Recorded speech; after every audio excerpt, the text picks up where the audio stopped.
It's really 2:51 in the afternoon and I'm drinking sleep tea. I don't want to sleep. I have things that I want to do, but it tastes good. It don't be working on me anyways. It just tastes nice. Also, do we say twinings or twinnings? I say twinings for twice because twinnings isn't giving to me at all. I don't know. Hello, I'm Martina.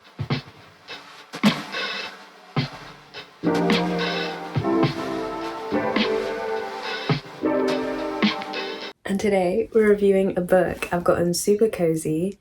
I've laid my yoga mat out. I'm sat on a pillow. I've got a blanket over me and I'm just ready. I'm ready to talk. I'm ready to yap about books. Salem currently has mini zoomies, so please excuse her if you hear her hooting and hollering in the background, running amok. I'm looking at her because I'm like, you better not. Because when I tell you minutes before I started recording, dead asleep. You see what I mean?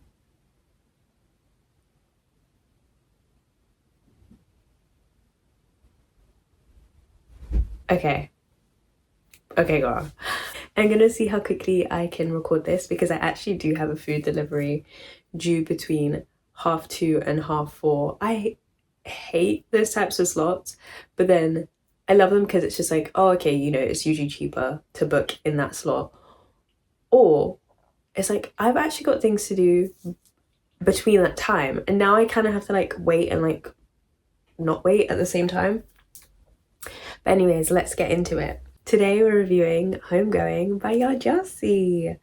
I really do hope I'm saying her name correctly. Please correct me if I'm wrong. Fun fact, I actually designed a bookmark to go with it. I don't know if it's in center. I've completely covered the camera. But I designed a bookmark to go with it. This is only exclusive to book club members. So if you want to get your hands on custom bookmarks for each book that we read, join the book club.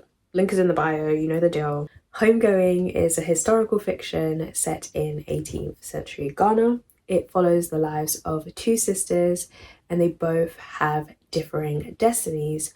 One is sold as a slave and the other is a slave trader's wife. And it follows each generation as it goes down. You know, on a basic level, she's not that long of a book. She is a good like sized book in my opinion. To be specific, the edition I have, she has 305 pages, so not too long. I did actually read this whilst also listening to the audiobook because I felt like it was really important for me to fully understand how to say each character's name, and I thought it would just get me into I thought it would get me into that environment more if I listened to it through audio whilst reading it, and it was a really great experience. So I'm really glad I did that. I would highly recommend, especially books where they're maybe set in areas or countries that you're not familiar to, you're not familiar what? This is so humiliating! You're not familiar with the way of saying certain names or certain town places. You can kind of get into the book more by getting a good understanding. Long story short, my review of it, if I'm rating it out of 10, I rated it a 9.8, and out of 5 stars, it's a 5 out of 5 stars. Perfect book for me. Perfect. Loved it. Could you tell I liked it? I loved it. Not only do I have a soft spot for this book, just simply because it was the first of my book club's read, but I also really love Gyasi's style of writing. I don't know, something about it really stood out to me and it was really digestible for me, honestly. We go deeper and deeper into the lives of this one family with different paths, and they hold so many different intersectionalities. Traumatic experiences are uncovered. It's a lot, it's intense, but it's written in such a relatable and personable way that's so raw that I feel like it shouldn't have been written in any other way. Yes. How can you not like tea? This is the thing for me. How can you not like tea? Oh, don't look at my nails now. Right after this is done, I'm gonna do my nails. So worry about your own. Thank you. Gyasi writes in a way to me that says things as plainly as they are and as plainly as they feel. And it's not in a way that like leaves like a sour taste in your mouth. You know, when people say things and it's like, I get your point, but like, why did you say it like that? And even if it did leave a sour taste in your mouth, that was the intention. There's a difference between it being kind of like you're just saying things willy-nilly and just like speaking out of your mouth with no intention. But I feel like she writes almost every sentence with some form of intention. And I love that.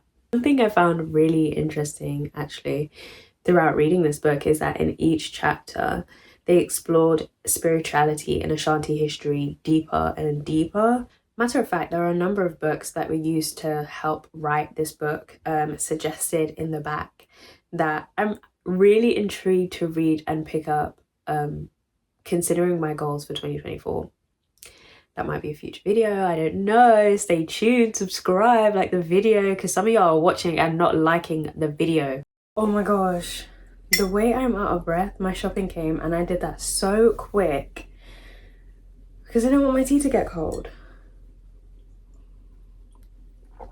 Okay, and she's cold. I felt a visceral connection to a lot of the experiences that several of the characters went through in this book. And I'll be honest, there are not that many books where I felt that deep of a connection with a character or with their personal experiences. It kind of reminded me of that feeling, you know, when like a lot of people say if they're in a situation where they go back to their motherland or if they go to a site that's like deep rooted in history, especially a history that directly links to them, and they can feel that pull or that connection to their ancestors or even the experiences that they felt, like they can almost feel it in their body, like they feel moved. Please tell me I'm not the only one that's heard that, but that was the experience I had reading this book. Like I could feel like a pull. Girl, I don't know, you know what I'm trying to say, right? That doesn't make no sense. Even though obviously there is a connection between the family, each chapter gave space to explore specific dichotomies that the girls don't really be talking about, which I loved. And I felt like we just need to experience this more in the reading space and the bookish space. Homegoing to me was a perfect example to show how blackness is not a monolith. Perfect example. Within this umbrella of likeness, there still comes different struggles and different privileges within that. And I'm so glad Gyasi tapped into that. Loved it. All I've put down in my notes is Proverbs. When I tell you, this book was trickled with Proverbs, and it held such a special place in my heart, because if there is anything that my dad does is he speaks in Ugandan proverbs. Any conversation, he will find a way to fit at least maybe 4 to 5 proverbs in them. And it's like, where did you even get this from? Where did you even learn it? I don't even understand, but it was just such a magical thing for me to experience, because I'm just like, oh, like, that's family, like, that's how they be speaking. It's great. I love it. As a whole, I loved exploring each of the characters, but then when you start to get into the nooks and crannies of the book, you really start to see people for who they are. And listen, there are many men in this book who need to perish. Horrid. Listen, a few women too, let's be so real. There were just certain characters I hated, not because they were written badly, it's just purely because they were just bad people. And they just needed to go, they needed to perish. Ohenyako, count your days. So what's your sentence for her? Electric chair. Looking back at like my reading experience and having conversations with fellow members or some of my friends, I realized I had like a huge attachment specifically to Efia's lineage. every single chapter that I enjoyed was within that branch. So Abena, Akuya, Yao, oh, especially Akuya and Yao, oh my gosh, like both of those chapters were very healing for me in a way. And I'm very much obsessed with this book. Could you tell? Could you tell I'm obsessed? That was my review of Homegoing. Short and snappy. I hope that the editing isn't as chaotic as the recording was, because boy, when I tell you, this was so much harder than I thought it would be.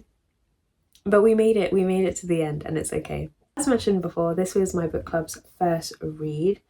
One of many, so if you want to be part of the community, please click the link below and join the club. Our next read starts January 5th, 2025, and we'll be reading The Colour Purple. I currently don't have a copy of it, so that's why my hands are empty right now. I will be acquiring it sometime between now and when we start, but please join in, take part, have conversations. Even if you don't want to read the book, join the community and talk about other books, learn about other books, learn from other people, have fun with it. Right, it's time to go, but before I go, if you enjoyed this review, if you enjoyed this video, if you enjoyed spending time with me, please like this video, leave a comment, interact with me. I'm sweet, like I'm not gonna bite. I do a really bad job. Not in a single video have I told anybody to like and subscribe, so I'm gonna make sure I do that, because I've heard it's a pattern with the girlies. They be watching and they don't be liking, but then you tell me the video was good. You're fake, you're a liar, you're a liar. Please like and subscribe if you like what you see, and there will be more to come. So yeah, bye.